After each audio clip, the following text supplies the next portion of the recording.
इंदौर हुजे, भोपाल हुजे, उन खां पोइ दिल्ली जीअं असां लथासीं त उते काफ़ी पुराणा जेके कोलपुर में रहवासी हुया जेके माइग्रेट थी आया काफ़ी साल पहिरियों दिल्ली में, उन्हनि सां मुलाक़ात थी, उन्हनि सां मेलाप थियो ऐं तमामु घणी ख़ुशी थी उन्हनि जो बि प्रेम ॾिसी करे, चाहे इंदौर हुजे, भोपाल हुजे, जलगांव हुजे, उन खां पोइ नागपुर हुजे, त असांखे कंहिं बि जॻह ते कोई बि फ़र्क़ु नज़र न आयो। असांखे ईअं लॻो त असां पंहिंजे शिकार पर आस्थान ते ई वेठा आहियूं।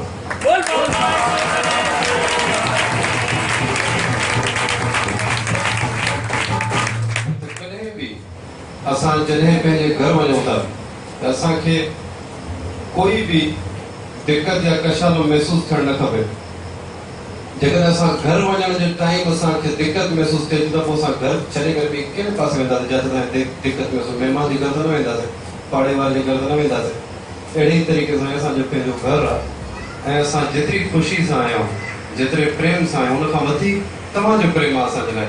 त असांखे उमेदु आहे बल्कि पक त इहो तव्हांजो जेको प्रेम आहे आश्रम सां, शेवा सां, सत्संग सां, इहो प्रेम हमेशह क़ाइमु रहे, अञा वधंदो रहे।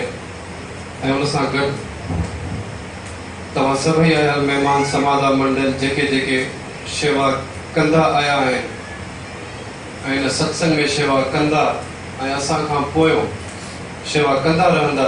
असां जलगांव में, इंदौर में, भोपाल में बि इहो ई चयोसीं त असांखे तमामु घणो प्रेम मिलियो, छो जो असां रही न सघियासीं उन्हनि खे ॿुधाइण खां सवाइ, छो जो इहो सच आहे ऐं साॻी बि प्रेम हिते आहे।